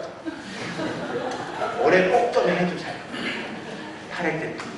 아시겠죠? 선거 어떻게 해야 되는지는 지금부터는 전략적으로 생각하시면 되는 겁니다. 참고해서.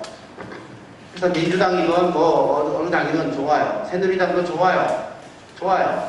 단 당론 탈핵으로 바꾼 후에 찍으세요. 그 전에는 찍어주지 마십시오. 탈핵을 원한다면. 아시겠죠? 거기까지 말씀드리고 저번에 시청 앞에서 여기 지금 3.10 행사했잖아요. 거기 오신 분들 계실 텐데 이야, 저는 정말 엄청난 감격을 받았습니다. 10,000명이 모였어요. 10,000명이. 물론 목표는 10만 명이었지만 10,000명이 모였어요. 이거는요. 서울에서 핵 관련 이슈로 100명 이상 모여본 적이 한 번도 없었어요. 20년간 반핵운동한 사람이 거기서 그냥 펑펑 울더라고요.